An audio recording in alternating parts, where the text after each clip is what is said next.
Bueno, buenos días. Bienvenido Alejandro a Proyecto 77. Muchas gracias Gracias, por Marcos. Una participar. alegría, un honor para mí. Bueno, muchas gracias. Como arrancamos con todos, contanos quién sos, para los que no te conocen.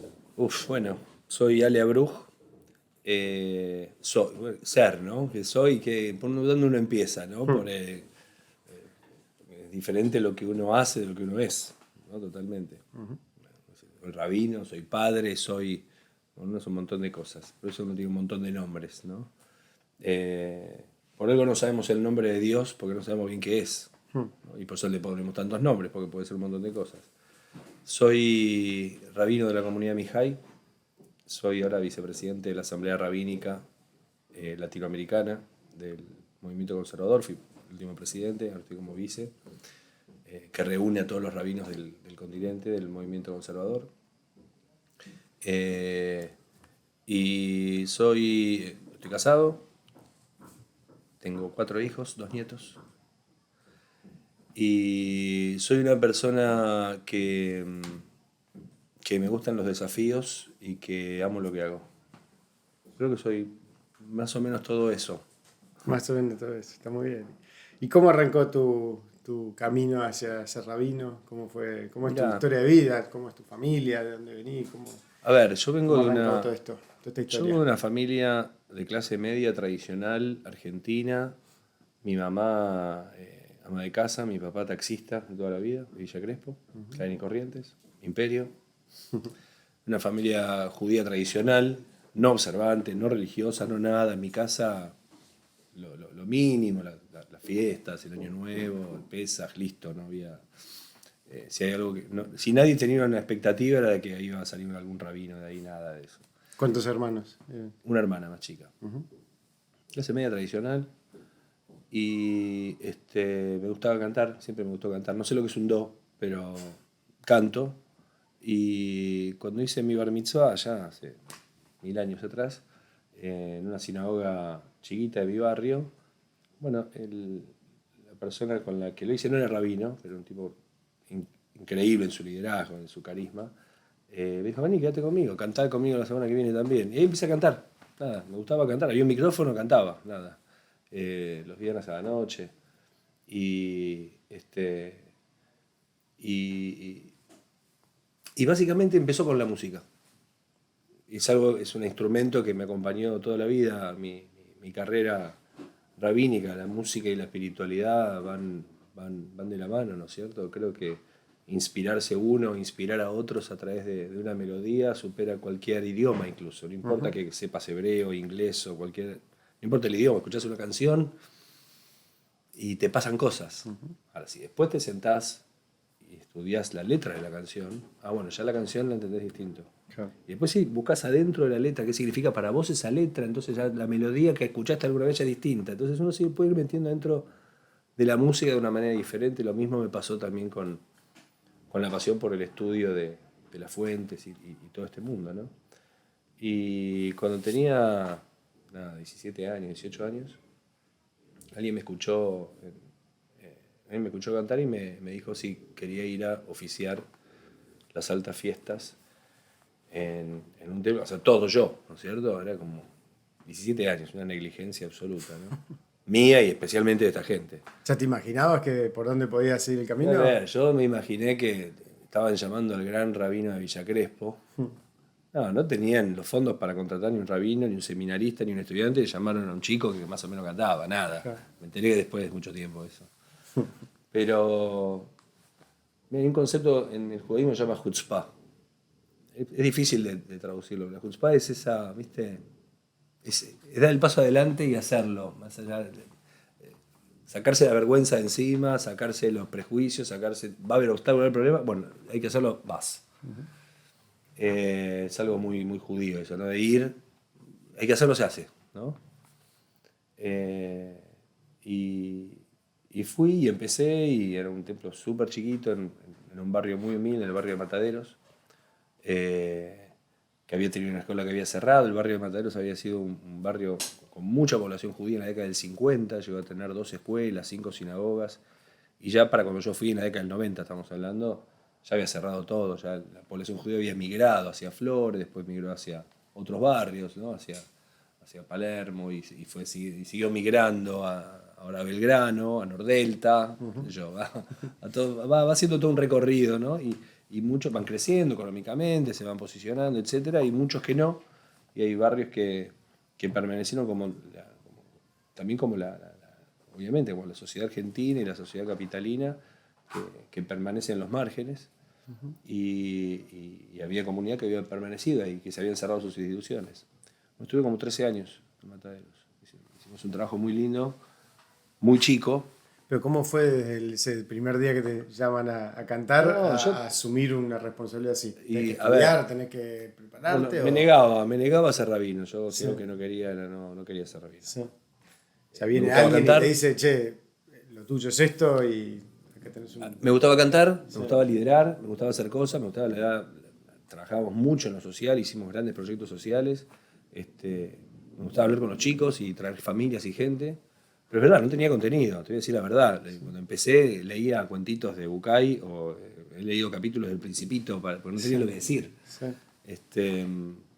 Me acuerdo que me encontré con un rabino para que me diga algo sobre Rosh Hashanah un día, ¿viste? Sobre las altas fiestas y lo grabé. Y dije el mismo discurso 3 años seguidos en cada fiesta, porque no tenía que... leía lo mismo. Sí. Me di cuenta que es verdad que me empezaba a faltar contenido, ¿no? Porque la verdad que iba sucediendo el lugar, ¿no? La historia es larga. Cuando llegué era una comunidad que no tenía viernes a la noche, que es el momento más importante, estaba cerrado, solamente tenía 10 abuelitos los sábados a la mañana que se encontraban a rezar. Y uno de ellos falleció y me llamaron también a mí para que vaya los sábados a la mañana. Yo iba una vez al año solamente para las fiestas, para cantar. Y empecé a ir con los abuelos, todos polacos, ¿viste? Y ahí aprendí todo. El tema de la pasión y el amor por seguir manteniendo algo vivo que se estaba descascarando y muriendo, pero que no podían abandonarlo. Habían tenido el arreglo de que si se iban muriendo cada uno de ellos, los edificios se los donaban a la AMIA, tenían todo escrito, pero esto mientras tanto había que sostener. Y era algo fascinante, ¿no? Cómo increíblemente gente que había perdido absolutamente todo en Europa justamente por cantar esas canciones, estaban acá en la otra parte del mundo y seguían sosteniéndolo, ¿viste? Y todo se desmoronaba porque ya no tenían población, no tenían gente, no tenían chicos, qué sé yo. Yo me sentí como muy comprometido con esa causa y empecé a traer chicos. No sé de dónde salían, pero empezamos a conseguir jóvenes, etcétera. Hicimos un campamento y empezamos a hacer... Y en el año 94, cuando fue el atentado a la AMIA, yo tenía 20 y pico de años, pero el hermano de en su momento mi novia, mi actual esposa, murió en la AMIA, en el atentado. Estuve muy involucrado en el tema. Y ese templo, como te dije, abría solo para las altas fiestas, solo para Rosh Hashanah, una vez al año. Después estaban los días viejitos y nada más. Y para la fiesta se llenaba, venía gente, ¿no? La verdad que se llenaba, pero durante el año estaba muerto. Y ese día del perdón yo... les dije, el del 94, ¿no? Que iban a volver todos recién el año que viene. Era como poner una bomba en ese mismo templo nosotros también, porque y que el que quería construir algo, yo el viernes que viene habría que levante en ese momento la mano. Era el día del perdón. Que levantó la mano, vino. Y ahí como que comenzó, ¿no? Y comenzó la comunidad y comencé yo también. Y a darme cuenta que necesitaba estudiar. Así con la condición de nunca ser rabino, me metí a estudiar en el seminario. Puse un montón de condiciones cuando me entré en el seminario que me costaron muchos años que me levanten ¿no? No quería ser rabino por un par de cosas, por varias cosas. Pero tenía una excusa que era la siguiente. Durante la mayor parte de mi carrera, porque es muy largo el estudio, son como 10 años de carrera. La verdad que vas estudiando y te vas dando cuenta que hay, y ya que hablamos de liderazgo, ¿no? En el judaísmo no es vertical, no hay verticalidad, sí, no hay jerarquía. Todos los rabinos son primer dan, todos. No hay, ¿okay? Son rabinos igual que cualquiera. Y la verdad que uno va estudiando y va conociendo historias, ¿no? De tipos de rabanim que son tan enormes. Esa Maimónides. El tipo escribió sobre todos los temas que se te ocurran. De lo que se te ocurra, el tipo escribió. Es en el siglo XII. No había ni virome. No digo computadora. Ni luz a la noche. todos los temas que se te ocurran en todos los formatos. Un tipo que hicieron cosas épicas, qué sé yo, en la Segunda Guerra Mundial, que agarraron a toda su comunidad, la subieron a un barco y se cruzaron el continente y fueron a un pueblo con tal de salvar a su gente, ¿viste? Monstruos de la intelectualidad, monstruos de la espiritualidad, de la filosofía, de la cábala, de la mística y monstruos de la épica. Yo no llego. Nunca voy a hacer eso. ¿Entendés? O sea, no puedo hacer. Me daba como vergüenza. Y por otro lado, iba descubriendo cada rabino que yo digo, yo eso no voy a hacer. ¿Entendés? Eso, nah. ¿Tu viejo qué decía? Me da vergüenza por otra cosa. Claro, exacto. ¿Tu viejo qué decían a todo esto? Mi viejo me acompañaba los sábados a la mañana, empezó a venir, nunca había pisado un templo tampoco. Me acompañaba porque ya yo tenía 24, ya cuando empecé a abrir, y me había ido a vivir solo, y venía para verme. Ahora es un tipo, viene más que yo, ya hace 40 años, se hizo más rally que yo. Bueno, estudia conmigo hace 30 años, todos los sábados estudia conmigo hace años. Y entonces, por un lado y por otro, no te sentías... No iba. Había gente demasiado grosa y gente demasiado desastrosa. Sí. Hasta que encontré un texto en el Talmud Yerushalmi, el Talmud de Jerusalén, es un texto que tiene 2000 años, que dice así, que la Torá, la Biblia, son dos caminos. Un camino de fuego y un camino de hielo. Si agarras el camino de fuego, te quemas. Y si agarras el camino de hielo, te quemas. Y ahí termina el texto. elegí con cómo querés quemar. Sí, no hay escapatoria. O sea, esa es la voz, la espiritualidad. ¿Qué haces? Es que uno siempre ve dos caminos. Y no hay dos caminos. Si hay dos caminos, hay algo que nadie pavimentó en el medio. Claro. Y uno tiene que trabajar por ver cuál es el mejor proyecto de uno mismo que puede ser, sin tener que ser ningún otro proyecto, ¿no? Porque si querés ser otro, no sos. Ya dijiste, es por acá. Voy a ser yo. Claro. Y bueno, estoy buscando esa síntesis, quizá, ¿no? Uno va buscando, estudiando, entendiéndose, comprendiendo estas cosas con otra edad, con otra madurez, con otras experiencias. La palabra experiencia es la palabra fina que usamos para la sumatoria de fracasos que tuvimos. De golpe, sí, total. Suena mejor decir experiencia. Sí, y interesante porque en el fondo lo que planteas es como que era una de las cosas que me interesaba indagar, ¿no? El seminario rabínico y la institución es una de las escuelas de liderazgo más antiguas del mundo, sí. En un punto, ¿no? Y hay una acumulación de experiencia muy, muy impresionante en ese sentido. ¿Cómo lo definirías en la concepción de qué es un líder para la tradición rabínica, digamos? ¿Qué rol ocupa y qué tarea tiene, digamos?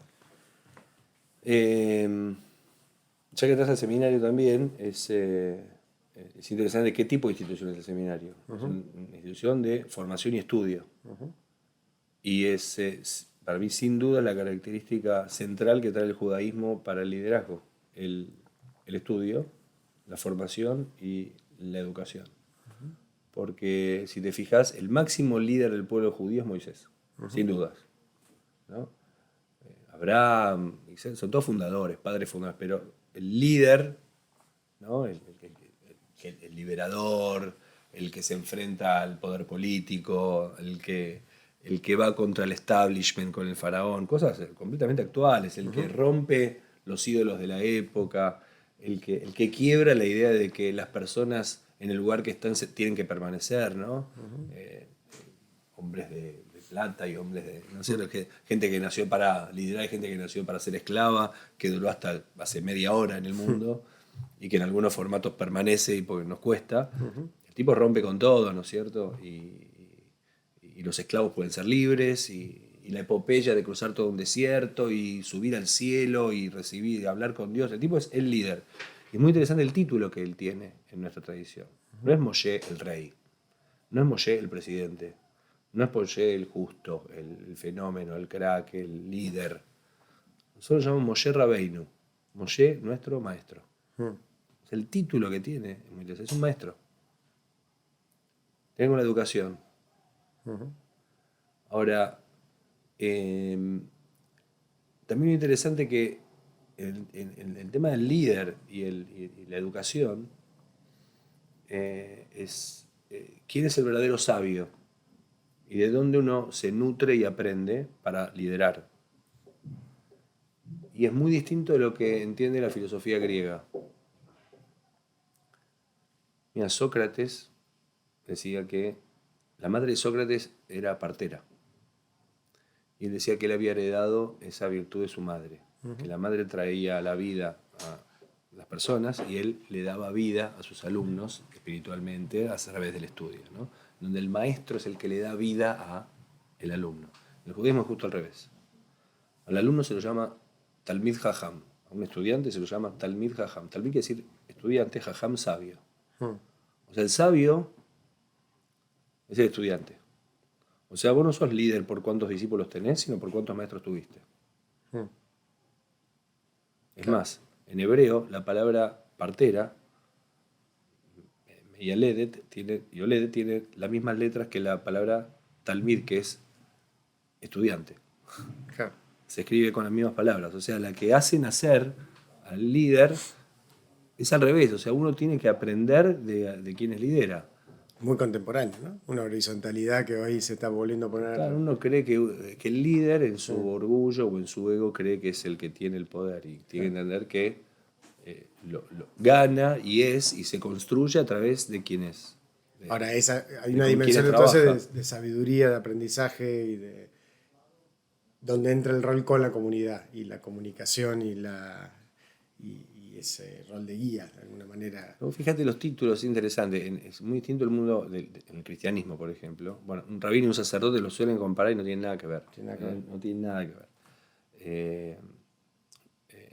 En el mundo del liderazgo espiritual o religioso, en el mundo de la iglesia, además de ser vertical, hay una vocación divina, hay una elección que viene desde el cielo, ¿no? A esa vocación. A nosotros se nos llama Shlihei Tzibur, ese es el concepto. El que lidera una ceremonia se llama Sheliach Tzibur, que quiere decir enviado de la congregación. O sea, somos enviados. De abajo para arriba. Ah, sí. De Dios no. No sé dónde está. Tenían Vos sos claro- enviado del de abajo. Claro, No sos enviado del de arriba. tenían claro de entrada. Completamente distinto. Vos sos un enviado del que está ahí abajo. O sea, es el concepto del servicio. Se quiere que hoy incluso en la política también, ¿no? En todos los rangos tal vez está desvirtuado, ¿no? Es a quien, si uno se sirve o si sirve, ¿no? Y la comunicación, o sea, tenés que aprender la sabiduría, tenés que ser elegido por la comunidad. ¿Cómo, a partir de ahí, qué rol juega, sea en la música, sea en la palabra, sea en la organización? ¿Cuál es ese rol más después del ida y vuelta, de alguna manera, ¿no? Bueno, está muy bien lo que decís, porque una cosa es nutrirse y sentir, ¿no? Y otra cosa es llegar al momento de transmitirlo, de bajarlo, de ofrendarlo, ¿no? Y creo que eso se hace no solamente en un discurso, en una prédica o en una ceremonia. Creo que eminentemente se hace en lo genuino que sos entre lo que pasa arriba y lo que pasa abajo. La consistencia. Sí. Yo creo que no hay mayor mensaje en el liderazgo que ser coherente entre todas las partes de lo que es uno, ¿no? Entre lo que decís, lo que sentís, lo que pensás y lo que haces. Pero pasa que llamamos líder y la verdad que todos en alguna medida debemos entender que somos líderes. Hay una empresa y un proyecto que es el más difícil de todos, que es el de ser líderes de la vida de uno. Entonces, uno puede hablar de un liderazgo en una sinagoga, en una empresa, en un deporte, en lo que sea, pero uno primero tiene que poder ser el líder de la vida de uno, que es el proyecto más difícil. Para todo el resto hay asesores. Y ahí es donde uno tiene que trabajar por una coherencia interior, ¿no? Mira, nosotros en el pueblo judío tenemos una frase que es la frase más importante, ¿no es cierto? Que la decimos a la mañana cuando nos despertamos, a la noche antes de dormir, cada vez que sale la Torá, en los días sagrados, en los grandes. La última frase que un judío tiene que decir antes de morir, que es Shema Israel, escuchá, Israel, Adonai, Elohim, Adonai Echad. Dios es uno. La unicidad. Que uno dice obvio. Ya a esta altura el monoteísmo es bastante... Es lo más difícil que hay entender que es uno. Lo más difícil que hay. Acá ahora en este momento somos 4 y si pregunto a cada uno de nosotros qué opina de qué es Dios, va a decir vamos a tener 4 cosas distintas automáticamente. Más allá de lo religioso, no importa. Es difícil entender qué es uno. Y lo decimos muchas veces, no solamente para trabajar en el concepto de Dios, sino trabajar en el concepto de uno, porque uno también es uno. Pero uno, lo dijimos al principio, sos muchos. Te reís distinto según a quién tenés enfrente. No es lo mismo el uno hijo, el uno padre, el uno hermano. Tenés un nivel de amor particular según quién tenés enfrente. Tenés otra cara, otro semblante, tenés diferentes nombres, te llaman diferente, según quién. Entonces trabajar en ser uno es muy complejo, es un gran desafío. Poder unir entre lo que sentís, lo que decís, lo que haces y lo que pensás. Es un trabajo y creo que ese trabajo de coherencia es la mayor virtud a la hora de comunicar. ¿Tenés estructura de apoyo en la figura del rabino para esa tarea, digamos? Hablando con Rodrigo Sarazaga me hablaba de la figura del maestro espiritual de alguna manera, otros hablan de terapeutas, otros hablan de distintas herramientas que puede tener una persona. Si yo tengo gente la figura del rabino en general y en tu caso en particular, digamos, ¿cómo trabajás esa estructura de apoyo para esa tarea difícil de estar con la gente, mismo? Sí, o sea, conmigo mismo. Conmigo mismo. O sea, llamado salud mental en el fondo, ¿no? Porque sí. Mía personal, decís. Sí, y también en la cultura de la formación rabínica, si eso es un tema que se promueve o no se promueve, esa figura de que acompaña al líder, digamos.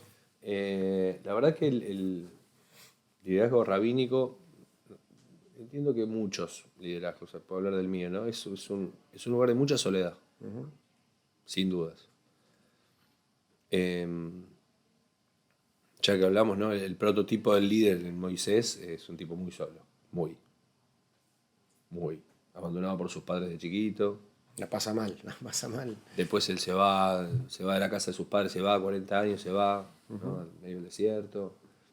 Tiene que abandonar a su mujer porque tiene un proyecto. El proyecto es demasiado importante, así que termina separándose de su esposa. Tiene 2 hijos que nadie conoce cómo se llaman. Tiene 2 hijos, pero nadie los conoce.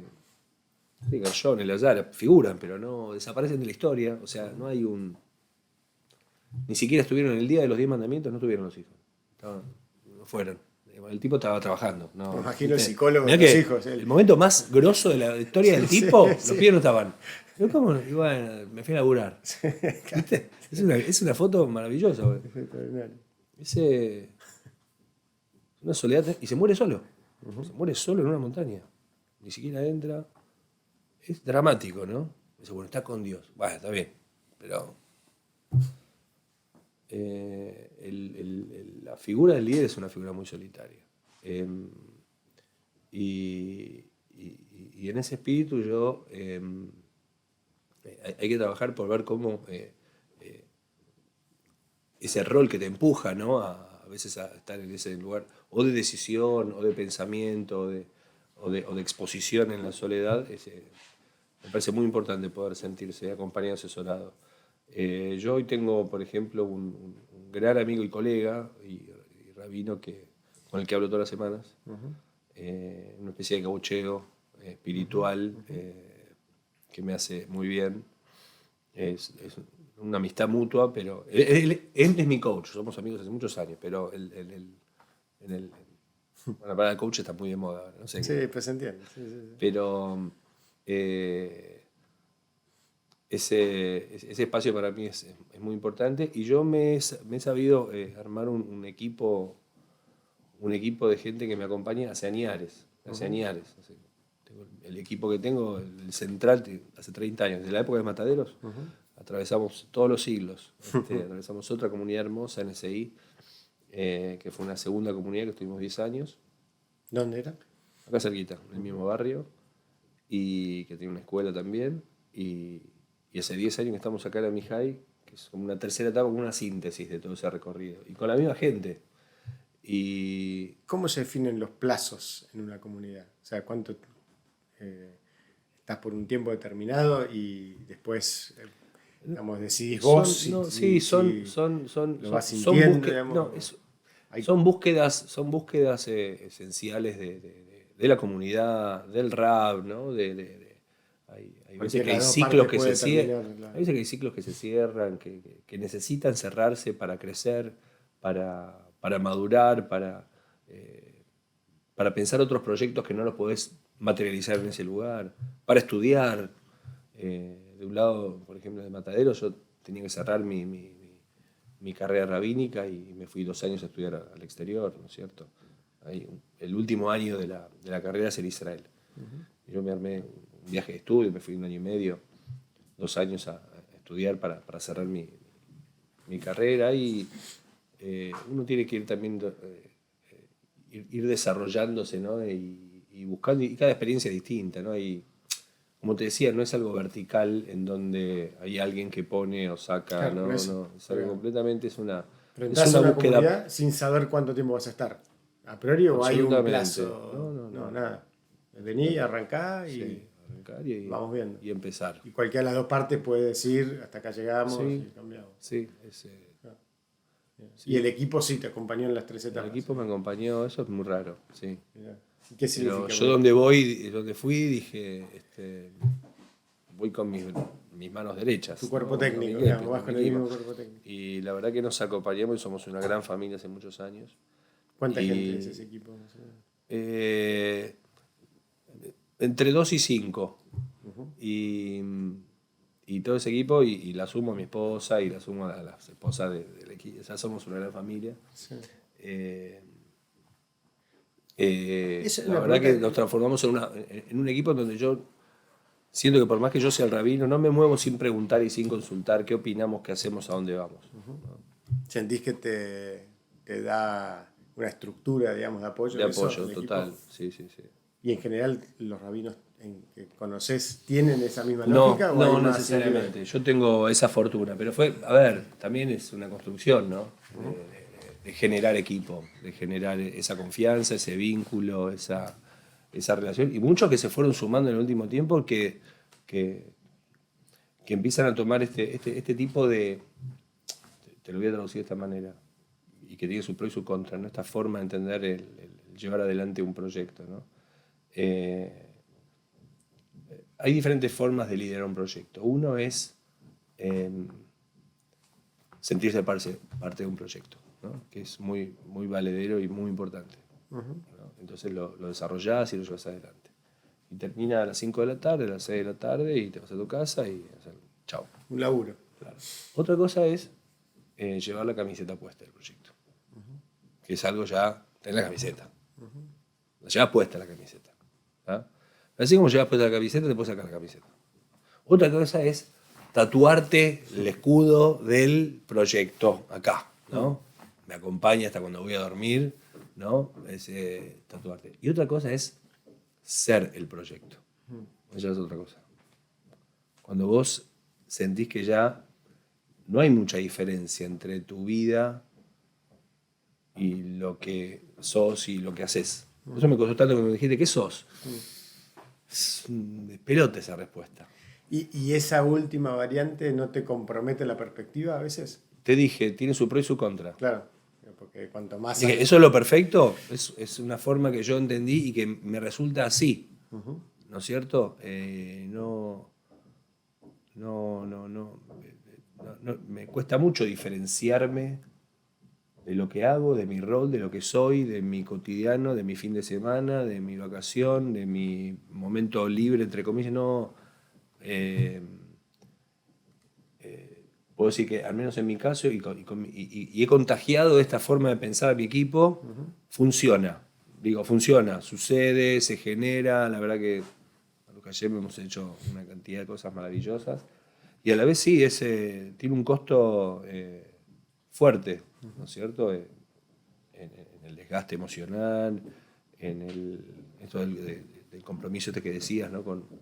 Eh, de muchas cosas de la cotidiana. Sí, como que tiene esa paradoja, lo he visto en un montón de casos y también en el mío, ¿no? O sea, hay una magia que se genera por ese nivel de por involucramiento. estar tan involucrado que Claro, no hay forma que no funcione. exacto, pero al mismo tiempo tiene Lo una... bueno es que cuando vos sos, no hay forma que no funcione, porque estás realmente...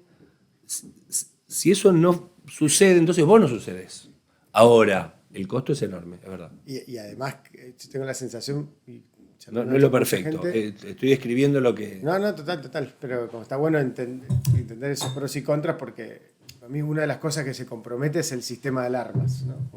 Como todos tenemos un sistema de alarmas y cuanto más comprometido estás por ahí, más tendés a apagar el sistema de alarma. Decir, Claro. bueno, voy manual, digamos, la alarma de, che, acá por ahí hay tal problema, ¿no?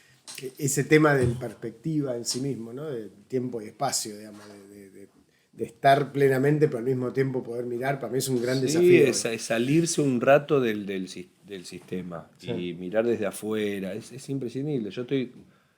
Te puedo asegurar que estoy trabajando mucho en el tema. Mirá. Leer otras cosas que no sea lo que tenés que leer para lo que porque hay cosas que tenés que leer. Sí. Yo, al menos para este trabajo y en el mundo del liderazgo, tenés que leer mucho. Sí. Todo el tiempo. Yo Sí, sí. estudio todas las semanas. Ujú. Bueno, leer otra cosa. Que no te sirva para lo que... Claro. Algo que no te sirva para nada de lo que tenés que hacer el fin de semana. Genial. No me sale mucho. Pero es importante porque te abre otra perspectiva, otra... ¿La naturaleza te sirve para eso? A veces sos de engancharte y meterte pies en la tierra, literal. Eso. Sí. Porque mucha gente habla de que eso es un gran acomodador de perspectiva, ¿no? Sí, Como... yo soy el jardinero de mi casa. Ajá. Soy el jardinero y el jardinero es un montón. Sí. Tengo un pedacito de verde ahí. Sí. Y me dedico mucho. Es un espacio completamente mío. Me gusta perderme ahí, como ir como ir a caminar a algún lugar que... a veces busco mucho también esa soledad interior. En la exposición, de estar tanto con tanta gente, es un perfil que quizá pocos conocen, pero busco mis momentos de soledad, son los mejores para pensar y para reacomodar, necesito esos momentos, sí. ¿Cómo te llevas con el personaje? O sea, la parte de todo esto que vas creando de alguna manera también una imagen pública, Sí. apareces en los medios, digamos, sos una referencia en tu comunidad y en general. ¿Cómo fue el proceso de alguna manera de ese crecimiento de ese personaje y cómo es hoy, digamos, ¿no? ¿Cómo lo manejas? Se me ocurren un par de cosas. Primero, no me incomoda, me siento cómodo haciendo lo que hago y la exposición, etc. Como te dije, así como me encanta ese lugar, necesito que se apague la cámara y estar yo conmigo en esos momentos también, mucho. Pero creo que voy a hablar de una ventaja que siento que sigo teniendo, ¿no? Además de la gente que me acompaña, es la misma hace años. Vos fijate que apenas hablamos, a mí de la historia de Mataderos me sucede automáticamente. Es la mayor cantidad de fotos que tengo acá atrás mío, tiene que ver con esa época, con mis pelos por acá, donde me acuerdo que viajaba en el 55 a Mataderos.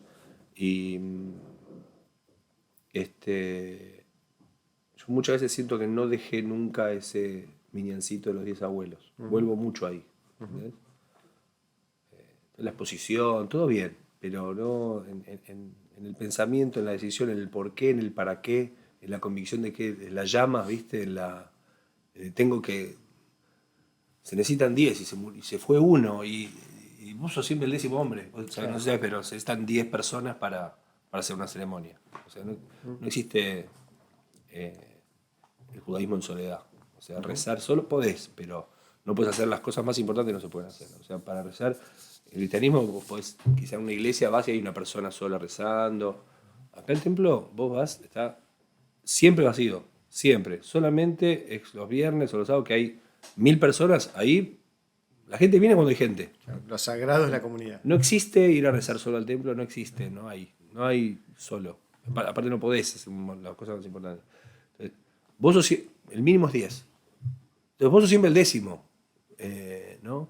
Entonces, por más que sea muy grande la comunidad hoy, que tengo, que lideramos y que de lo orgulloso que estoy, no, nunca dejo de volver al miniancito, a los 10 abuelos, ¿no? Y eso Te sirve de ancla. Digamos. Sí, total. Y lo segundo te voy a decir, que me parece muy importante, y es que cuando uno tiene niveles de exposición, lo sabes muy bien, automáticamente aparecen detractores y gente que no le gusta lo que haces, y gente que está en desacuerdo con lo que haces, y gente que te va a tirar para abajo, y que te va a decir que todo está mal, y es automático. Y uno tiene que decidir, ¿no? ¿Qué hace con eso? ¿Cómo lo procesás vos? Porque o sea, todo lo lindo, ¿no? La exposición y la palmada y lo que dijiste, la inmediata, todo lo que quieras. Pero también está la otra parte, ¿no? Que viene acompañada con el liderazgo, viene la parte de los detractores. Si volvemos a Moisés, es fascinante, porque el tipo, mira que tiene palanca, habla con el de arriba directo, pero vos ves la Biblia, la historia del tipo es una historia de fracasos y de querer decirle a la gente algo y la gente le diga no, solo que no. ¿Cómo lo manejo eso? Mirá, primero, sabiendo que el primer crítico que tengo soy yo. Soy muy... me reviso y autocritico y veo todo lo que salió mal, por más que la gente haya dicho que eso salió bárbaro, lo primero que hago es tener un alto nivel de autocrítica de toda evaluación. Alto, demasiado de autoexigencia. Creo que eso a uno también lo va perfeccionando. Si no te mirás y te decís esto no va, no. Entonces, la vara, primero me la marco yo mismo, ¿no? En la autocrítica. Y lo segundo es una frase de Churchill que a mí me gusta mucho. Él dice, si te vas a quedar tirándole piedras a cada perro que te ladra, nunca vas a llegar al destino. Y es lo que uno hace. ¿Viste? Uno se queda en la pelea pequeña y mediocre de acá a la vuelta y uno estaba yendo a 3 cuadras. ¿No? Yo le digo no solo a líder, sino a cualquier persona. Es una frase que a mí me quedó hace muchos años. Ahora, vos tenés que saber a dónde querés ir. Está muy bueno eso. El desafío, pues, Churchill mal que mal era depresivo y alcohólico. Total. ¿No? La pasó también como el desafío de por un lado entender, y es un tema que surgió en todas las charlas que tuvimos, que no es gratuito ese ataque, digamos, ¿no? Y que, como lo hablábamos, la cito bastante a Lorena hablando de la neuróloga que entrevistamos, de que un ataque equivale cerebralmente a un golpe físico. Total. O sea, para el cerebro es lo mismo. Y que muchas veces la negación del costo ese te genera un trauma que te adhiere al pasado, o sea, como que también te impide salir un poco, ¿no? Creo que es como un equilibrio el poder tener claro el camino, tener claro para dónde vas, tener claro, pero al mismo tiempo poder sanar la herida, porque hay un punto así, ¿no? Total. El tema es cuánto te toca, te afecta y te pega. O sea, si vos crees que todo lo que estás haciendo está bien, es un problema. Claro, total. Por eso empecé por la otra parte. Si vos tenés la capacidad de evaluar, de autocriticarte, de cambiar, de sentir que evolucionaste, que lo que hiciste la semana pasada estuvo mal, porque te asesorás y escuchás a quienes sabés que te lo van a decir creativamente, ¿no? Yo te digo la verdad, yo cada vez que bajaba del púlpito, mi mamá, me abrazaba y me decía, esta es la prédica más hermosa que dijiste. La amo, pero no le creo. No me sirve, ¿entendés? Sí, todo artista dice que no hay que escuchar. Sí, está bien, está bien, sí. ¿entendés? No me sirve. Sí, sí. Vos sabés con quién tenés que hablar, a ver si estuvo bien o no, ¿entendés? Sí. Bueno, pero... Ahora, otra cosa distinta, por eso, vos tenés que tener el trabajo de autocrítica. Ahora, tenés que saber que por más autocrítica y trabajo, va a venir el golpe. Sí. Y ese golpe es durísimo. Bueno, si vos entendés ¿A dónde tenés que ir? Y que hay un montón de perros que van a ladrar. Entonces, no, Pero por ahí, es si acaso si esa persona coyuntural va a afectar quién sos y el proyecto que tenés. Porque vos tenés una idea, un proyecto, un lugar donde ir, y te formaste, y te capacitas, y te autocriticás, y vas, y venís, y haces, y bueno, alguien que de pronto apareció y dijo algo, va a modificarlo, es un montón. Le estás dando un poder, le estás entregando un poder, total, sí. que entonces la pregunta es cuánto poder vos le das a la opinión, a la crítica del otro. Bueno, ¿Cuánto podés le dar a la crítica acá de tu mamá sí, total. y a la del golpe? Pero eso Lo está mismo. muy atado a por qué se hace lo que se hace, ¿no? Y siempre la imagen de los artistas que son los que más sensibles son muchas veces a eso de decir, no importa que me haya aplaudido todo el auditorio. Me quedo con ese que me Exacto. puso cara. Está, Y, total. y frente a eso, la sensación esta de que hay un componente de mecanismo compensador en todo esto, digamos, de liderazgo también, ¿no? Total. O sea que, entonces, el punto, porque con todos hemos hablado, sobre todo con la magnificación que se genera por el celular y las redes y todo, y sobre todo cuando hay ataques muy personales. Te contaba en la charla con Sebastián Sichel, ¿no? Sebastián cuenta en la charla que su padre biológico lo abandona de chico, tiene un padre adoptivo que tiene una situación de violencia en el hogar, que también se va, y cuando es candidato a presidente, rescatan sus rivales de la nada, digamos, al padre biológico que se pone a hablar mal de él. El padre biológico empieza a hablar mal de él. Sí. El tipo dice, ya hasta acá llegué, o sea, se me fueron las ganas de todo. O sea, si, claro, si se ya baja. llegas a porque no es un ataque eso, es un golpe mucho más profundo, claro. ¿no? Y en el fondo todos, el que sale un poquito va a estar expuesto a ese nivel de conflicto, a ese nivel de ataque. Entonces, una cosa es la crítica, desafinaste un poco en la ceremonia, otra cosa es algo que va contra tu identidad. El tema es cuánto poder le das al otro sobre tu vida. Sí. Porque ese poder se lo das vos. No lo tiene. El otro no tiene poder sobre tu vida. Vos se lo podés dar. A tu hijo, a tu hermano, a tu vecino, a Juan Pérez. Pero el poder se lo das vos. Mirá, te voy a dar un ejemplo muy parecido, no el de recién que es tremendo, pero de lo que hablábamos antes. Con la pandemia, la verdad que acá fue algo muy... Imagínate que nosotros, en una comunidad, nos dedicamos a juntar gente. Para lo que sea.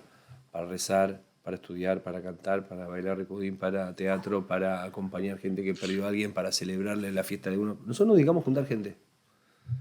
Ese es el eje de la comunidad. Claro, atacaron a nuestro core business, ¿entendés? Claro. No juntar gente. Y la verdad que fue una revolución y no me preguntes, pero armamos una comunidad virtual, fue algo impresionante, pero impresionante, lejos de lo que pensábamos que iba a pasar, más socios, más gente, miles de pantallas, pero miles de pantallas, algo muy impactante. Hoy tenemos, cambió el concepto de lo que es la comunidad, hoy tenemos socios y participantes de todos lados del mundo. Tenemos gente que nos sigue en cada celebración de Shabbat, desde Canadá hasta Japón. Es algo muy impresionante. Miles de personas. Y la verdad tenés el templo lleno acá y 25.000 pantallas ¿cómo se llama? En el digital, en YouTube, y la felicitación y agradecimientos y suscriptores. Y resulta que todos los viernes nosotros sale grabada las ceremonias y al otro día, bueno, con mi equipo las miramos todas. Bueno, es la autocrítica que te decía, yo miro todo lo que hacemos. Y cada nota y cada cosa y cada pausa, si está bien, si no está bien, si hicimos esto, si le dijimos esto a otra persona, la volvemos a mirar para ver qué hicimos, qué no hicimos. Y durante muchísimo tiempo, prácticamente toda la pandemia, la gente, viste, pone el cosito de la manita para arriba y felicitaciones, ¿no? Había una que estaba así. Una. Y me dice, te metes, a ver, es una celebración, aparte de nosotros es muy, muy festivo, son todas cosas lindas, y decimos bendiciones para todos, y alegría, y qué sé yo, y baile, qué sé yo. ¿No te gusta?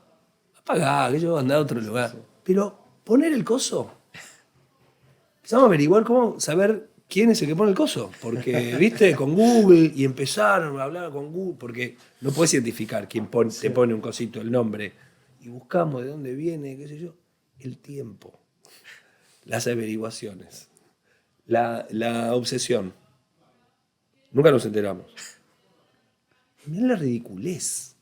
Había miles de tipos felices y nosotros lo único que nos importaba cuál era el tipo que puso una manito así. ¿Y por qué sentís que...? Porque no era una vez, era siempre el mismo, no había forma. Todos los viernes durante meses tiene que ser el mismo. Bueno, es eso, es muy linda la frase de Chachi, pero después en la cotidiana te pega igual. Sí. Una ridiculez, lo pienso, digo, ¿viste? Pero mandamos gente a averiguar cómo hacer. Bueno, es el poder que le das al otro. Claro, pero ahí hay un tema súper interesante porque este tema de la comunidad virtual, ¿no? Y esta idea, siempre cito a Pablo Bukowski, un académico que trabaja el tema digital, y también a Barico, el libro de Game, que es un libro muy lindo que habla de que lo digital es una mutación de la especie en realidad, ¿no? Es por primera vez pasamos a ser dos, ya no uno, estamos en un punto.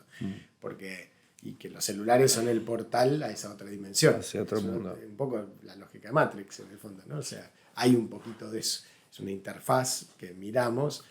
Esta idea de Barico, antes mirábamos, salías de la choza y mirabas si llovía o no llovía. Bueno, el equivalente a eso, mira el clima. Claro. Después pasas a la vida urbana, el equivalente del clima es el tráfico. Y hoy lo primero que ves son tus alertas, tus mensajes, tu WhatsApp. No necesitas nada, todo ahí. No, pero mira las tres, porque ese es tu chequeo de ese territorio, digamos, claro. Un territorio donde estás habitando al mismo tiempo. Y ahora, eso es un fenómeno que los miles de años de rabinos que te anteceden en la tarea no tenían, digamos, ¿no? Claro. Pero ¿en qué medida cambia esencialmente la tarea y en qué medida esta idea de desterritorializar y generar comunidad virtual? ¿En qué manera, en qué hay de continuidad y qué hay de cambio en tu mirada? Mira,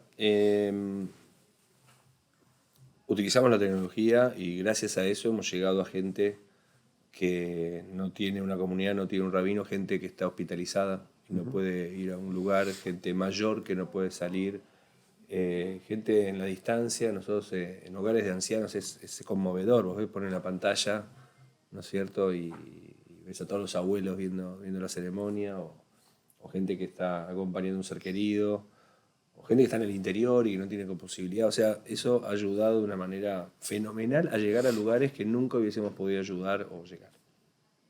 Ahora, eso es una herramienta fenomenal para acceder al que jamás podría acceder, ¿no? Sin embargo, porque ahora con todo el tema de la inteligencia artificial, ¿no? Automáticamente viene y pregunta, che, pero el rabino también va a desaparecer, ¿no? Porque ponés, haceme el discurso sobre qué sé yo y chao, ya está, y listo. Que puede ser, no sé, ya estamos en un mundo que quién sabe. Yo siento que estos lugares siguen siendo un refugio en donde frenar el tiempo, ¿no? La vorágine de la velocidad, del todo por dos de la semana. Nosotros tenemos las pantallas y conectados. Yo cada momento, espacio, ¿no? de tefilá, de espiritualidad, le pido a la gente que se desconecte para conectarse. Necesitamos momentos para desenchufarnos del aparato. Que se conecte el que necesita conectarse. Y le digo a la gente que está conectada que se conecte solo con eso. Que tenga la pantalla y el resto desenchufar, porque si no estás... y mientras tenés el YouTube, tenés el teléfono, tenés el cosas. No. Si necesitas eso, ok, pero esto de desconectarse para conectarse, ¿no? Y creo que estos espacios siguen siendo y van a seguir siendo esos refugios en donde volver un ratito a la fuente, al origen, a cargarse de otra cosa, a no tener que estar enchufado para estar cargado. Y un ejemplo que te digo, si bien continuamos con todo lo que tiene que ver con lo virtual, recordarás que en la pandemia, bueno, y muchos, ¿no? Decían, bueno, cosas que llegaron para quedarse, el Zoom, el home office, la distancia, ¿para qué voy a venir hasta acá, al barrio chino, a estacionar? Si puedo, yo tenía todas las reuniones de padres por Zoom y todas las encuentros por Zoom y con los novios por Zoom, ¿para qué vas a venir? Yo no tengo un Zoom desde hace 2 años, no tengo más. No me preguntes, pero la gente necesita venir acá a no sé, a hablar, a charlar, a encontrarse porque mi hijo va a ser y se cruzan y no tuve nunca más un Zoom. Está estudiado por los neurólogos hoy que se activa un porcentaje muy inferior del cerebro en el contacto virtual que en el físico. O sea, Y mirá que la hay gente, una energía, hay algo que y ocurre. yo sé que hay cosas que se quedaron para instalar, que en el centro hay menos oficinas, qué sé yo, que la gente del home office, y hay gente, la mayoría va, mi señora es psicóloga y tiene la mayoría de los pacientes por Zoom, hasta con el psicólogo. Todo. Acá la gente se cruza la ciudad y necesita venir a verte cara a cara. Como un dato, digo, Y tengo la sensación que sigue siendo un refugio para decir time still, para frenar un conectarse. poco. Ahí me interesa el tema de lo latinoamericano que hablabas al principio, ¿no? Y la perspectiva que da eso. Contá un poquito del movimiento conservador, qué es y qué implica una unión latinoamericana, digamos, Sí. que Bueno, ocurre allí.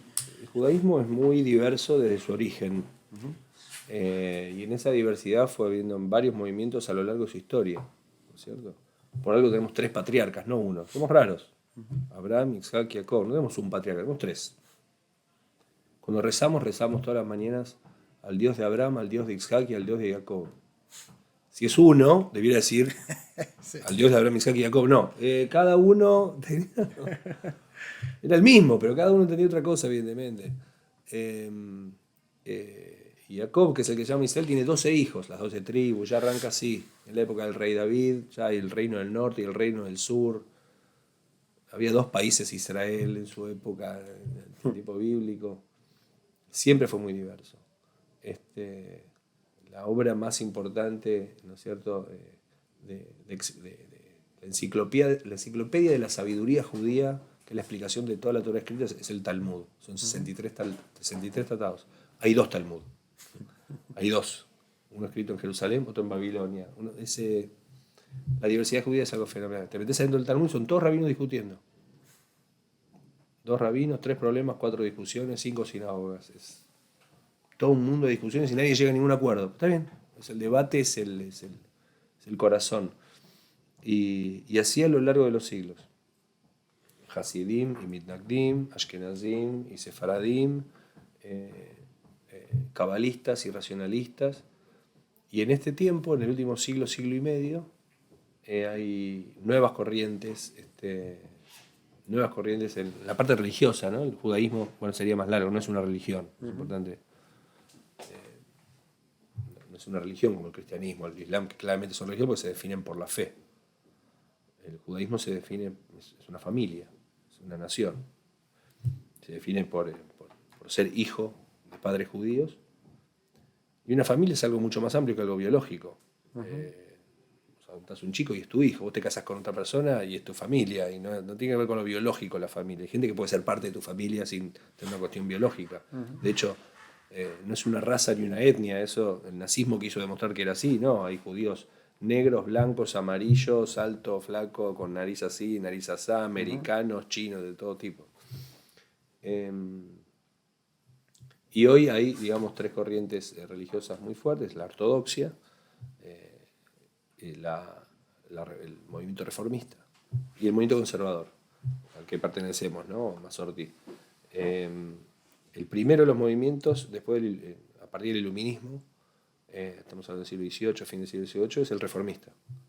Es el judío que sale de los guetos, el que se corta la barba y el que finalmente le permiten ser ciudadano del mundo. Y como tal, se va a la extrema, si se quiere, izquierda, ¿no? de la reforma, de la gran reforma, en donde se anula el sábado, se anulan las comidas especiales, se van muy... Polarizan con los ortodoxos. No existía la palabra ortodoxia todavía. Claro. Todo era tradicional, vivían en los guetos, eso era lo que se vivía, no existía ni movimiento, ni la palabra ni movimiento ni ortodoxia, eran otra cosa. Al aparecer la reforma, aparece la contracara, que es la ortodoxia. El movimiento ortodoxo es después. Ortodoxia, no se cambia nada. Uno, cambiamos todo. Y otro, no cambiamos nada. Y se polariza hacia la derecha. Y hablando de los 2 caminos, del hielo y del fuego, aparece el movimiento conservador, que es el tercero y último, americano, y empieza en Europa, en Alemania, pero se instala fuertemente en Estados Unidos. El concepto es tradición y cambio, ¿no? Un concepto de seguir arraigado en el mundo de las tradiciones, pero con una visión liberal. Y a ese movimiento pertenecemos. Es un movimiento que hoy tiene 1800 rabinos.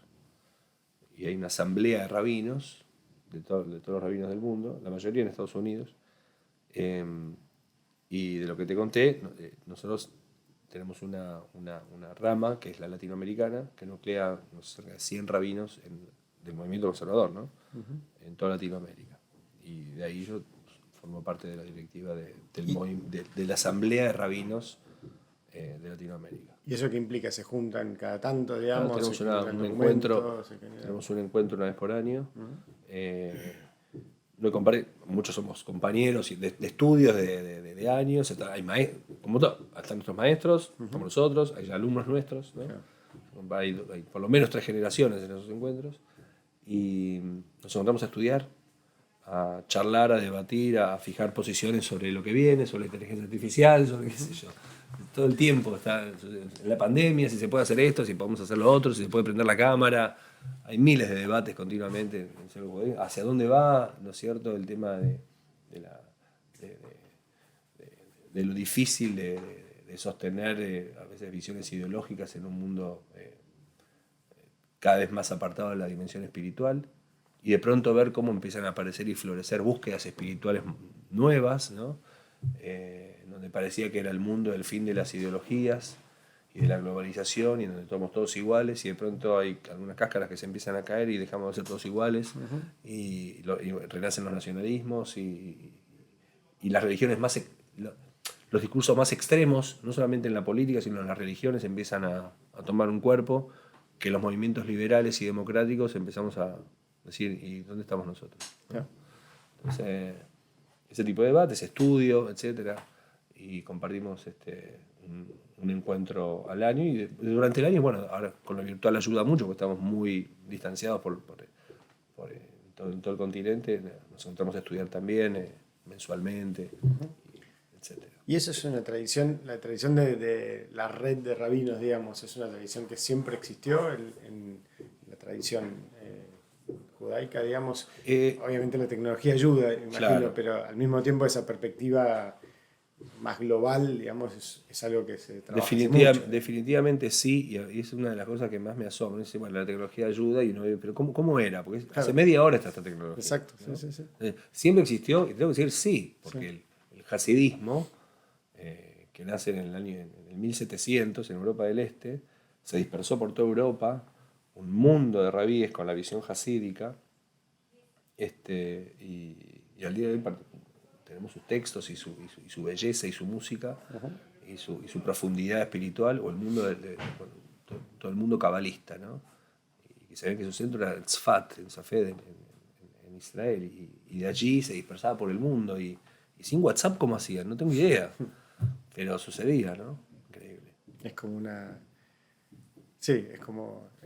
Muchos creen que también esas tradiciones crearon los WhatsApp de este mundo, digamos, ¿no? Como esa búsqueda de conectividad. Seguramente. Una historia muy linda la historia de Humboldt, de la invención de la naturaleza, se llama el libro. Y cómo él creó la primera red de cambio climático en 1780, versión 1800 y pico. Todo por carta, y literalmente empezó a juntar registros de temperatura de todos los lugares del planeta, y decís cómo se logró, pero evidentemente esa búsqueda de conexión, volvemos al tema de la unicidad, ¿no? O sea, qué nos divide, qué nos une en un punto, ¿no? Y esta conversación muchas veces tratamos de incorporar lo latinoamericano, porque sentimos que hay tradiciones, hay culturas, hay diálogos y hay un idioma, digamos, que nos une. Sí. Pero al mismo tiempo esas redes están llenas de desencuentros y de distancia, ¿no? No sé cómo lo ves vos eso, lo latinoamericano en sí, digamos, ¿no? A ver, y también en función de otras culturas. Uno pone Latinoamérica como si fuese todo un bloque, es verdad, sí, pero la verdad que hay diferentes, hay muy diferentes formas de vivir sociológicamente cada comunidad. No hace falta irse a Latinoamérica, no es lo mismo la comunidad acá de Capital Federal que la comunidad de Córdoba, que la comunidad de Salta, no tiene nada que ver. Por la de acá con Mataderos, en muchos casos también. La realidad sociológica, económica, cultural de la zona, en todos los sentidos, ¿no? Bueno, el judaísmo justamente se dispersó por el mundo y mirá cómo estuvieron divididos en su momento, que al día de hoy permanece esa división, que es quizás de las más conocidas, Ashkenazí y Sefaradí, ¿no es cierto? Es muy conocido los conceptos, ¿no? Ujú, ujú. Ashkenaz quiere decir Alemania, Mm. que es Europa, ¿no es cierto? Más, toda esa zona de Europa, el corazón de Europa y el este. Y Sefarad quiere decir España. Sefarad es España, que es la parte más oeste y toda la parte de África y las comunidades más ligadas al mundo árabe. O sea, estaban divididos los movimientos por el lugar, por la zona geográfica. No era el nombre del rabino, Claro. Don Sefarad, no, era la zona geográfica donde vivía el paisano. Y las diferencias culturales en la ropa, en la comida, en las tradiciones, en el rezo, en la música, tiene que ver con que los vecinos comían esto y cantaban estas canciones y tenían estas poesías.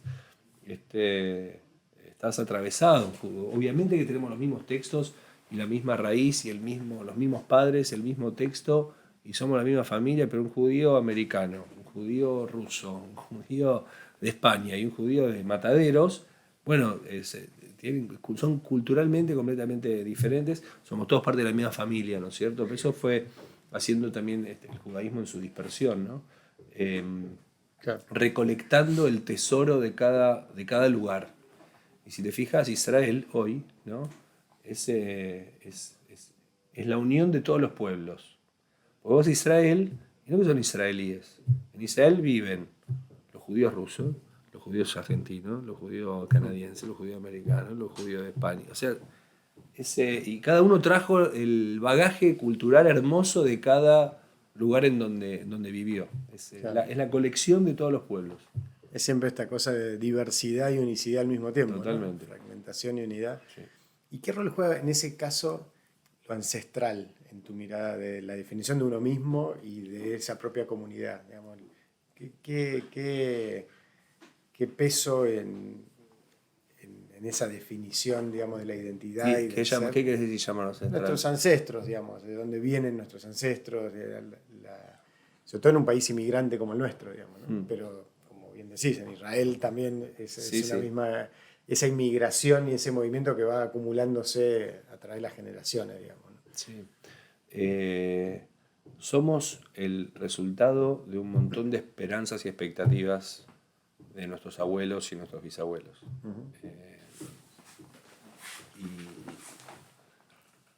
Y creer firmemente en que somos parte de esa ruta y ese camino nos hace también entonces tener una misión. Si uno tiene un lugar al donde llegar, quiere decir que hubo un lugar de donde uno parte. Y eso se termina resumiendo nada más y nada menos en que entonces empezás a creer que no sos simplemente una casualidad genética, que cuando morís te desintegrás y se terminó. O sea, estamos atravesados por una cantidad de almas, ¿no? que vienen y que se apropian de nosotros y de nuestra historia y que continúan después de nosotros. Son dos formas de ver el mundo, ¿no?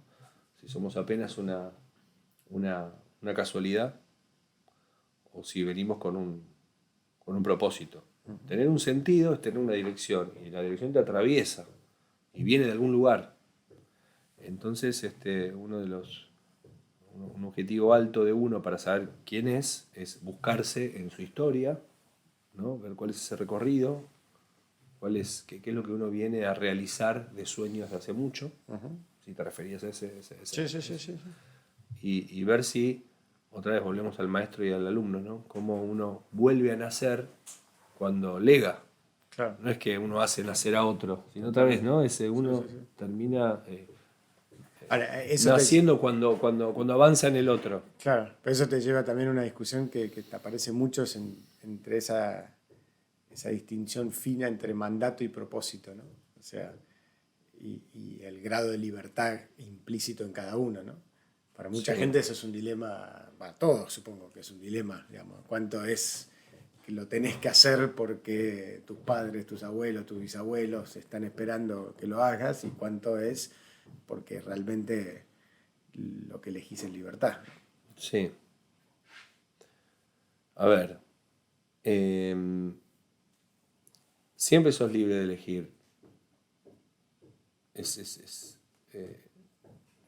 lo que dice Viktor Frankl, ¿no? Te pueden sacar todo menos una sola cosa, es decidir qué vas a hacer con lo que te pasa o con lo que te pasó, con la historia, con el mandato. El mandato está, sí o sí. Y lo elijas o no lo elijas, lo que elegís es a partir del mandato. ¿Qué quiero decir? Mira, en los 10 mandamientos hay, aparte de unos mandamientos que dice que Dios, bueno, que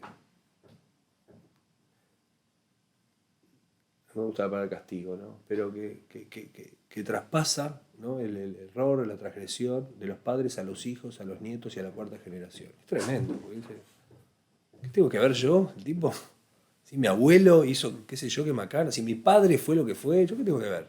Que hoy se llama epigenética eso encima. No, no Está comprobado que está en nuestras células eso. Yo, viste... Y después más adelante Ezequiel va a decir, Ish vegetó yumat. Cada hombre muere en su pecado. O sea, lo que haya hecho tu padre, lo hizo tu padre y vos ocupate de tu vida. Es esta discusión, ¿no? O sea, yo elijo portarme bien o mal o cargo con lo bien o mal que hicieron. Es las dos cosas todo el tiempo.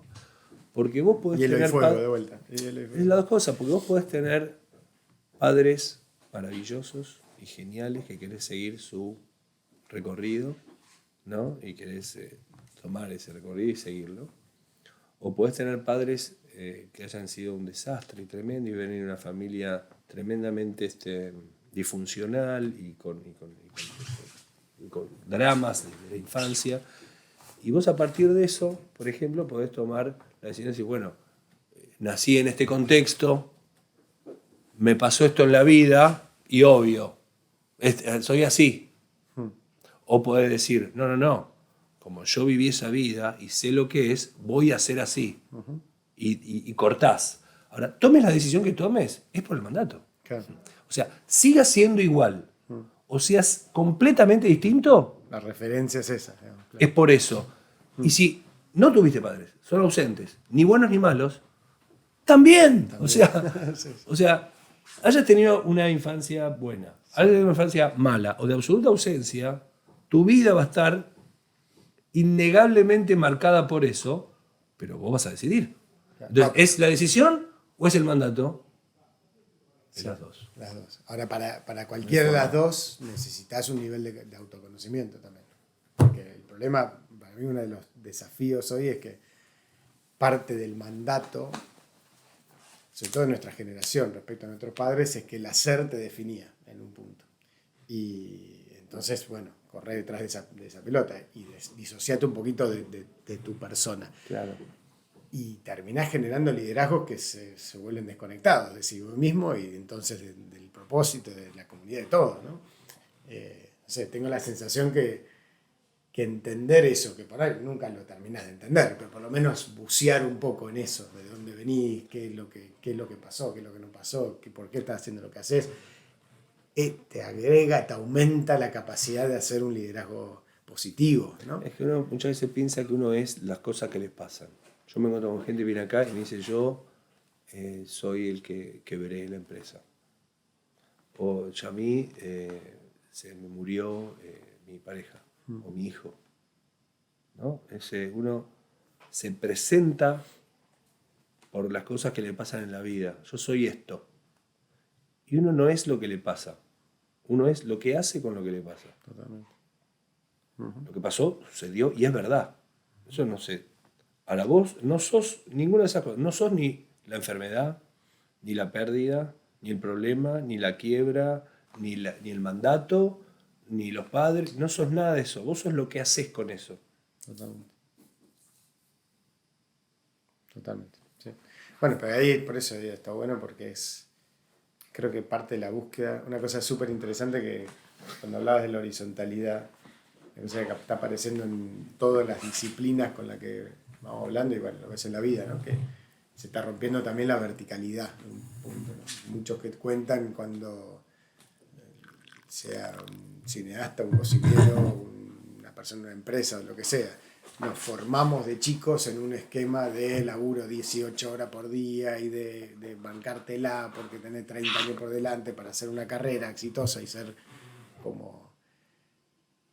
Y hoy estamos viendo que eso ya no va más, que la generación de nuestros hijos está planteando un límite a eso, digamos, es decir, no, o sea, yo estoy mucho más digamos, como en una distancia respecto a ese modelo, ¿no? ¿Cómo lo sentís vos eso, en el diálogo intergeneracional, si se quiere? Sí. Estando en contacto con esas dos partes. Digamos. Sí, es muy difícil, porque creo que hay un tema que nosotros somos hijos de un mundo, somos hijos de un mundo en el que las cosas eran para siempre. Uh-huh. Todo era para siempre. Uh-huh. El Magiclick era para siempre. O sea, el valor del Magiclick es que duraba 104 años. Decime qué cosa hoy que dure 104 años es importante. Seguro que no sirve. No sería un modelo de venta. ¿Entendés? La Siam era para toda la vida. El matrimonio era para toda la vida. Nuestros abuelos se fueron de Europa. Le dieron un beso a sus padres, sabiendo que era para siempre. Vos imaginate esa foto, ¿no? Tipo se subieron a un barco 3 meses al fin del mundo, sabiendo que no volvían nunca más. Ahora estás a $1.000 y 10 horas de cualquier lugar del mundo. Sí, un WhatsApp. Sí, o sea, nada más es para siempre. Lo que estudiás no es para siempre. Antes, un tipo estaba 30 años en una empresa y le daban un diploma. Hoy sos un fracasado. Si estás 30 años en el mismo lugar. Y nosotros somos hijos de esa generación. Hoy, nada de lo que dure es valioso. No digo bueno ni malo, es. Todo es muy efímero, todo es muy rápido, todo es muy etéreo. Nosotros salíamos a la vida, a estudiar y a laburar para poder tener la casa propia, ¿no? Y los pibes dicen que yo me voy a tener que vivir toda mi vida en esos 4 ladrillos. No, yo no sé dónde voy a vivir pasado mañana, y mucho menos pasado mañana. Estamos ni hablar con lo digital incluso, ¿no? Sí, estamos adentro de lo digital, pero nuestra generación somos lo que se llaman inmigrantes digitales. Y con lo que viene y con el avance dramático de la tecnología, recién hablamos de inteligencia artificial, etc., yo siento que nosotros vamos a terminar siendo como esos abuelitos de Europa que te hablé, ¿viste? Vos dices los abuelitos de Europa, bueno, apenas hablaban el idioma, pobres, no se manejaban, no sabían cómo ir al supermercado, nada. Vamos a terminar siendo esa generación que decimos que cada vez más rápido, ¿no? Y es un tipo de diálogo complejo, difícil, porque otra vez uno piensa que uno es el que tiene que formarlos y de pronto uno empieza a ver que las conversaciones con mis hijos me dicen sí, pero nuestra generación todavía vive en este mundo, bancame, ¿no? Sí, pero es mi generación la que, yo sé que son más chicos, pero lo que va a vivir en este mundo soy yo. Claro. Es esta forma de pensar. Sí, y ese conflicto generacional Sí, para pero mí es... esperá, pero me queda un rato acá en el mundo. Sí. Esperemos un poco. Y ni hablar de nuestros padres. Va a ser un tipo de vínculo y ni hablar que, además, ¿no? Vos hablas de nuestros padres, pero hay una bendición en los Salmos que es muy hermosa que dice Urebanim levaneja shalom al Israel, que veas a los hijos de tus hijos y la paz en Israel. O sea, 2 cosas imposibles. Antes, ver a los hijos de tus hijos no llegabas por la edad, la gente vivía menos. O sea, paz en Israel, bueno, es como una paz. Es como ver a los hijos de tus hijos. Hoy tenemos por lo menos 5 generaciones al mismo tiempo que viven. Tener un bisnieto hoy es normal. Sí. Es normal. Yo tengo 2 nietos, tengo 52. Digo, no es solamente 2 o 3 generaciones. Vamos a tener 5 o 6 viviendo al mismo tiempo. No me preguntes cómo vamos a hacer. Te puedo decir... Porque aparte el liderazgo de la época de las certezas para toda la vida era más fácil también. Claro, era mucho mucho la referencia, más... te corriste, volvés. Es así. Ahora la referencia no está tan clara. Completamente abierta. Yo creo que muchas veces, aparte de eso, y se ve mucho en el liderazgo político, creo que el no entender que se requiere un grado de vulnerabilidad para tener credibilidad hoy distinto al de decir es por acá, sí o sí. No sé si Tiene una es tan flexibilidad fenomenal. claro, porque si no, y una humildad también en ese caso, ¿no? Porque estás todavía en esa trampa intergeneracional que tenés todavía gente que está esperando el líder que te diga es por acá y al mismo tiempo chicos que dicen, el que me dice eso está re loco. Porque, Pero y por no, eso el sistema incluso de partidos políticos está como, que lo ves ahora, ¿no? Quebrado en formatos que creían que tenían instalados para siempre. Y el para siempre hoy no está más. y más profundo aún, el sistema democrático fue diseñado para una era de la comunicación distinta a la actual. Claro. Vos tenías un representante que tenía que viajar a Buenos Aires o a la capital para Claro, legislar. para representarte. Y ella no necesitas a nadie mandar a nada de Claro, qué guión, qué. Pero ya ni siquiera entendés el concepto de que te representen. Es como que es Claro, peor. Para los chicos, claro, decís, ese ¿cómo? tipo es el que habla por claro. Y lo elijo una vez cada 4 años.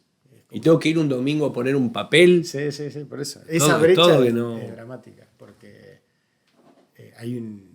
Claro, yo podría votar cualquier cosa del Congreso desde mi oficina acá en el baño de mi casa diciendo no, quiero que vaya por acá la ley. Sí, con el problema que eso genera, porque el liderazgo también acumula experiencia, información y conocimiento que es una tarea específica, como decías, la tarea del rabino que tiene que estudiar, digamos, o sea, no... Es una simetría horizontal media rara que hay que encontrar, creo. Sí, total. Pero está muy bien. Che, para ir cerrando y agradeciéndote de vuelta, ¿qué le dirías a Alejandro de 18 años, si lo pudiéramos? Al Alejandro de 18 años hace tantos años atrás, decís. Sí. Traemos acá y... Uy, qué difícil. Es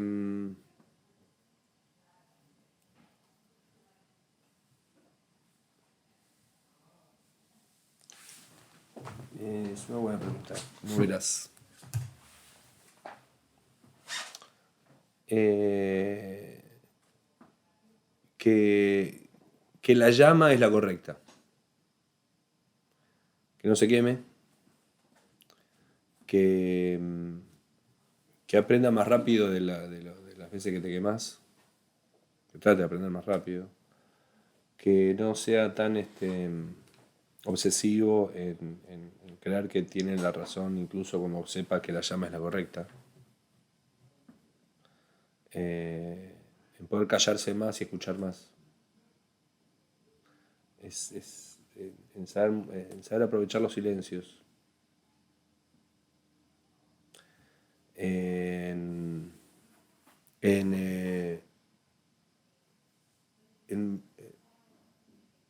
tener más tiempo para los propios. Más tiempo para uno. Que acuerdo con el formato 24/7 porque va a funcionar, pero que hay que ser más, más equilibrado. Que estudie más temprano lo que está estudiando tan tarde.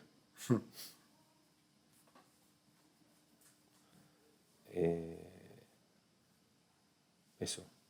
Muy bien, muy bueno. ¿Hay alguien que te intriga o que te gustaría escuchar como parte de esta conversación? Si tuviese que decir, alguien de nuestra generación, que haya atravesado situación de liderazgo y que te parezca puede ser una historia interesante para escuchar. Alguien que me interesaría escuchar en el tema del liderazgo. Esta misma conversación, sí. Sí.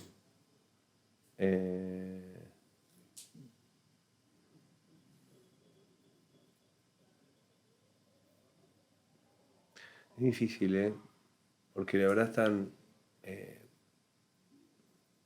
mundo de los líderes es... me gustó mucho lo que mostraste, la gente, qué interesante que elegiste para los podcasts, ¿no? La diversidad fenomenal que trajiste en ese mundo.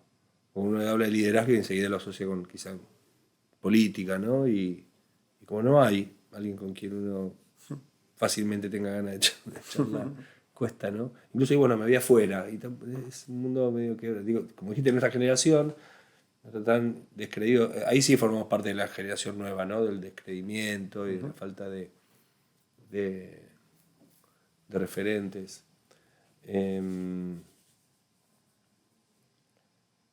Me cuesta. Mira, te diría, como me hablaste de Pablito Aymar, me pareció re interesante, Scaloni, pero te voy a decir por qué. Porque soy uno de los que descreía completamente de su liderazgo. Creo que eso fue muy impresionante lo que pasó, porque supo mostrar una capacidad, una virtud que ninguno de nosotros sabemos cuál fue, ¿no? Porque la experiencia no estaba, el recorrido no sabemos cuál era, el estudio menos, ¿qué sucedió? Porque la verdad que las casualidades no existen, no son casualidades. La verdad que no sé bien de dónde, cuáles fueron las herramientas, ni hablar del fracaso dramático que participó media hora antes, porque fue parte del desastre ese. Creo que sería interesante.